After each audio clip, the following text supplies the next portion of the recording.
Hi everyone, welcome back. My name is Ananth, and today we're going to be talking about scaling to 1 million users.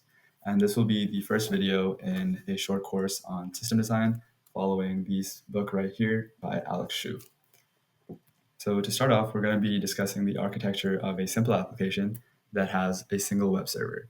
So when your user is navigating to your domain for your web or mobile application, they'll first fetch IP address information from the DNS server, and all subsequent processing is going to be done by a single web server.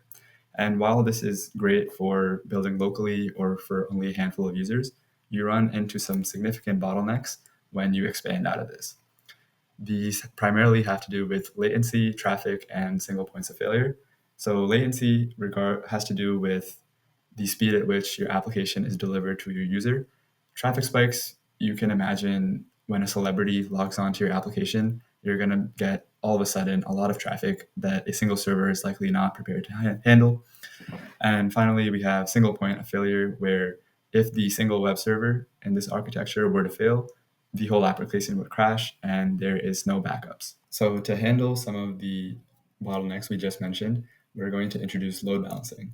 And load balancing is pretty intuitive. It's almost exactly what it sounds like, where you're going to distribute your workflow from one web server into two. In this diagram, we see almost the same architecture where the user is going to fetch IP address information from the DNS, only this time it's fetching the public IP for your load balancer, which will then route the user's request either to web server 1 or web server 2. And scaling the number of web servers we have horizontally allows us to handle more scale and gets rid of the single point of failure we just mentioned, where if web server 1 were to go down, we would route that user's request to web server 2. And this also introduces an additional benefit of security, where the user only has access to the public IP of the load balancer, and each web server is within a private network that cannot be accessed over the internet. The web server by alleviating some of its responsibility by creating a database. This database is responsible for all persistent storage, and when needed by the web server or application, the web server will communicate to the database via API and request or update information. However, in the name of scalability, we have to continually ask the question, what if this component were to fail? In this architecture, if our database were to fail, all access to persistently stored information would be lost, which is very critical to any application. To solve this, we introduce data replication, which follows the principle of rather than having one database, if you have several, and if one were to go down, that same data exists and is guaranteed to exist on another machine, which increases the reliability of an application. The particular architecture we'll also use to increase the efficiency of our web servers is a master slave database, where we follow the principle that any application is almost always going to have more read requests than writes. So anytime we're writing to our database, we write to a master database. This master DB will propagate information to all slave databases and replicate it throughout. And we can horizontally scale these slave databases. And whenever we are hit with a read request, that request is routed to any available slave database.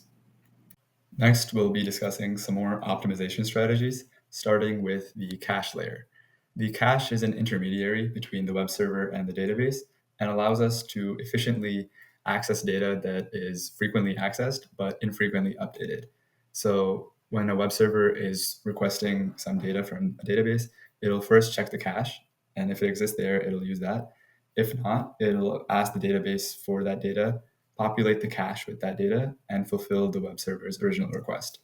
On a subsequent request, if the web server is asking for the same piece of data, that information will be returned from the cache rather than using the database at all.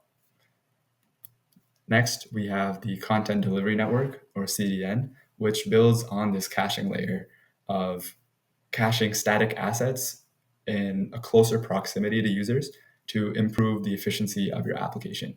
Static assets like pictures or JavaScript can be stored closer to your user to deliver content with lower latency. Next, we have messaging queues, a paradigm that allows for asynchronous communication via decoupled components.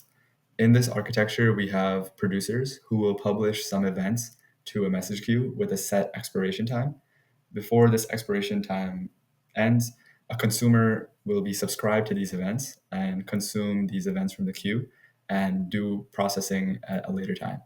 This enables offline jobs and nearline jobs, which are really useful for things you want to do, but are not super time sensitive and need to happen at an immediate instant. This also has the benefit of scaling the producer and consumer completely independently since we have decoupled these components. Now we'll start to wrap up by covering scaling models, which is roughly what we've been discussing all along, but just to give it a more explicit definition, as we'll be using these terms moving forward. So stateful versus stateless applications. Stateful applications are the diagram we see on the left, where session data for a particular user is stored in a given server. So user A's session data is stored in server 1, user B in server 2, user C in server 3. But this leads to an obvious failure point when we introduce a load balancer and user A's requests are routed to server 3, which has no clue what user A's session data contains. We prefer a stateless application where all users' requests are, again, transferred to a load balancer and a collection of web servers, and all of these web servers depend on a shared storage. Next, we covered vertical versus horizontal scaling, where horizontal scaling is what we did with the load balancer by increasing the number of web servers we had, while vertical scaling has to do with increasing the processing power of just a single machine. So instead of introducing the load balancer, what we could have also done is increase the CPU or RAM of our single server setup. Now, to bring it all together, we have this final diagram that covers all components we've discussed today. We have the user at the top for the web or mobile application who will initially fetch IP address information from the DNS and retrieve cached static content from the CDN. The latter halves of the requests will be routed to the load balancer, which will route their particular user's request to a particular web server. This web server communicates with a variety of components, including databases, caches, and message queues. Now, to conclude and reflect on everything we've covered today, we learned that scale is largely equivalent to failure handling. You have to work under the assumption that any component you rely on can and will fail at some point in time, and therefore needs a backup, and its backup needs a backup, and so forth. The major principles we covered include decoupling and really focusing on reducing any single point of failure. And one thing you may be asking yourself, is this all really useful? We have companies like AWS and Azure that really abstract out a lot of the things that go into web or app development, but it is truly valuable when building scalable and large applications to understand these principles as they'll present themselves in different ways. That's all for today, and I'll see you guys in the next one.